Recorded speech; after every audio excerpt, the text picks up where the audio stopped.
So we finally have it. A PlayStation State of Play has been announced for tomorrow, Wednesday the 30th of April. Great. So I guess we should all get excited, right? Well, all is not as it seems, and I'll tell you why in a second.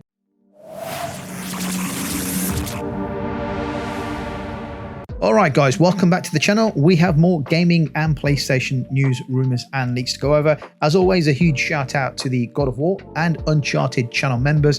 And if you enjoyed today's video, please show your support by hitting that like button. So Sony has officially confirmed that its next State of Play livestream is happening tomorrow, Wednesday the 30th of April. But unlike the broader showcases that we've seen in the past that highlight a range of upcoming titles, this one's going to be laser focused on a single game. Guess which PlayStation game it is? You're not going to get it right because it's not a PlayStation game. Of all the games and of all the studios that could have been spotlighted, PlayStation is doing a State of Play on a third-party game. And that game is Borderlands 4. The live stream will be entirely dedicated to the next installment in Gearbox's iconic looter shooter franchise. Sony says we can expect over 20 minutes of uninterrupted gameplay footage, diving deep into all the chaotic elements that have made the Borderlands series a fan favorite. And we're talking missions, outrageous weapons, character abilities known as action skills, and a look at both new faces and familiar characters making a return. Now the stream kicks off at 10 PM British Summer Time, 2 PM Pacific Time, and 5 PM Eastern Time. So make sure you've got your reminder set. Now I may live stream this tomorrow night. Not sure. I'm in two minds. I'm on the fence. Never done one of these live streams before, so I'm in two minds, guys. Let me know in the comments down below. Let me know if you want to watch it. According to Graham Timmins, who is the creative director at Gearbox, this special presentation will give us an in-depth look at the game's setting, which is in Kairos, and the battle against a mysterious new antagonist known as the Timekeeper. He'll be joined by other team members from Gearbox to walk us through the nitty-gritty of what players can expect from the game when it launches. There's also some other big news about the game's launch date. Borderlands 4 has had its release date pushed forward, so instead of arriving later in the year, the game is now going to launch on September the 12th of this year for the PlayStation 5. That's 2 weeks earlier than originally planned. And this strategic move might be to give players some breathing room ahead of the massive GTA 6, which is expected to dominate at the end of the year. Are you planning to tune in for the live stream? Let me know. Let me know in the comments. As I said, I might be doing one. I'm on the fence. But let me know your thoughts if you're going to watch the live stream for Borderlands 4, which is on the PlayStation State of Play, instead of PlayStation games. Can you believe it? Anyway, let's move on. Developers Nate Fox and Jason Cornell from Sucker Punch Productions recently sat down with Japanese gaming magazine Famitsu to share new insights into the game's development and world design. And the game is set in 1603 Japan, several centuries after the events of Ghost of Tsushima. Ghost of Yotei follows a new protagonist called Atsu. This is a tale of vengeance. Atsu's journey is driven by a mission to track down a group known as the Yotei 6, a deadly band responsible for the brutal murder of her family during her childhood. To take them down, she embraces the identity of the Onryo, a vengeful spirit rooted in Japanese folklore. What sets Ghost of Yotei apart is its non-linear structure. Players can choose to pursue the Yotei 6 in any order they like, opening up various strategies and story paths. This added flexibility is part of what makes the game's world feel so alive and immersive. Fox and Cornell reveal that the game's map is the largest open world environment Sucker Punch has ever created. That's a big claim, especially considering the size and scope of Ghost of Tsushima. They also emphasized how much effort went into ensuring cultural authenticity. The team traveled to Hokkaido, one of Japan's northernmost regions, where they met with local experts and explored Ainu culture, a key influence on the game's art and storytelling. They even joined locals on foraging trips up the mountains to gain a better sense of the world that will be reflected within the game. Sony's Shuhei Yoshida, a respected figure within the gaming industry, recently mentioned that he's played multiple pre-release builds of Ghost of Yotei, and he came away pretty impressed each time, which is a great sign that the game is progressing nicely. It's going to be interesting to see how this style of gameplay stacks up, because I like the fact that in Ghost of Tsushima you had to follow a linear path. That kept me focused on the story, and it did allow me to explore the world whilst progressing through the game at a steady pace. I'm keen to see how Ghost of Yotei handles the way people now have different ways to complete the game. Hopefully this experience enhances and builds on the brilliant foundations laid by Sucker Punch with the work done on Ghost of Tsushima.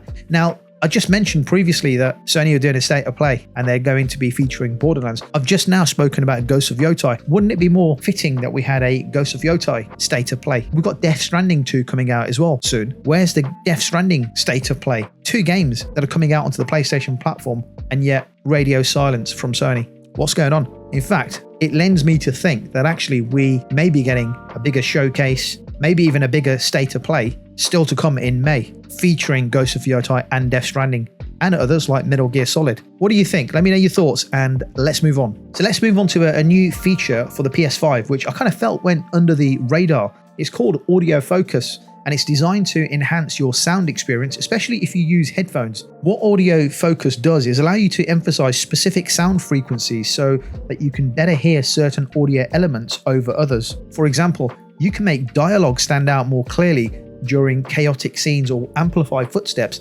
during tense multiplayer matches. And you can find this audio focus by going over to your settings, go into sound, and then into volume. And within volume, you will find audio focus for your PS5. Once you've got your headphones plugged in, you will be able to choose from preset levels, strong, medium, or weak, depending on how much you want to boost those frequencies. There's even a custom preview option that lets you test and fine-tune the setting just before jumping into a game. Now, some high-end headphones already come with equalizer settings that allow you to do this manually, but not everyone has access to that expensive gear.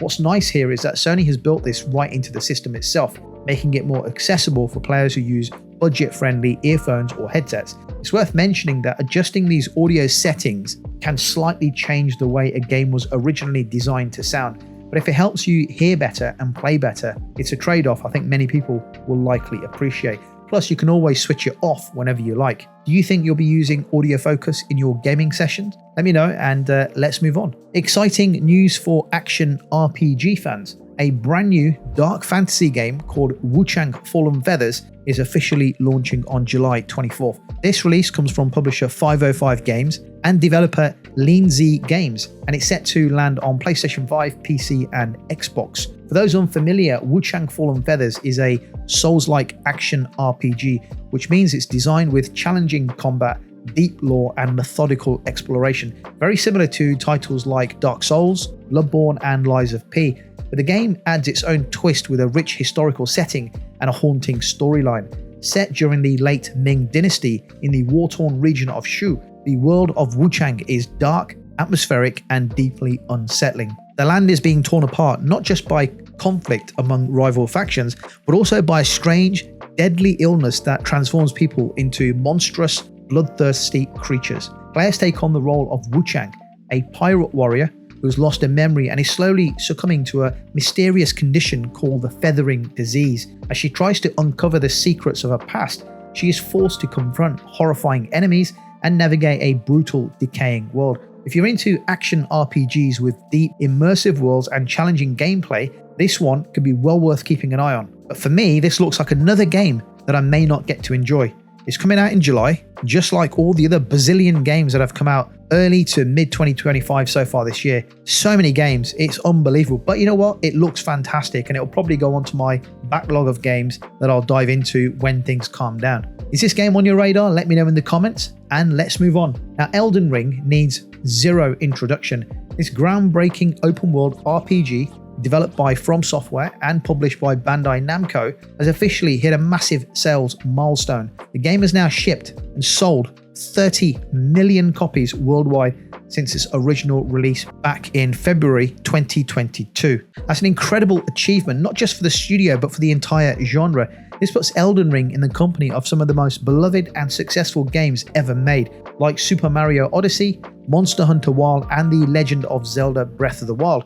It also means that Elden Ring is now the best-selling game From Software has ever made by a country mile, and it ranks as Bandai Namco's second best-selling title of all time, only behind Super Smash Bros. Ultimate. When Elden Ring launched in February 2022, it quickly became a critical and commercial success. Reviewers praised everything from its vast open-world design to its deep combat mechanics and rich lore, which was also co-created with the author George R.R. Martin, who is best known for the Game of Thrones series. The game earned near perfect scores across the board, scoring about 96% out of 100 on Metacritic. It even went on to sweep most of the Game of the Year awards in 2022, and the journey is not yet over. A new version of Elden Ring is confirmed to be coming over to Nintendo Switch 2, and it's set to arrive sometime in 2025. This could give the game a second wind in sales, especially among handheld gamers.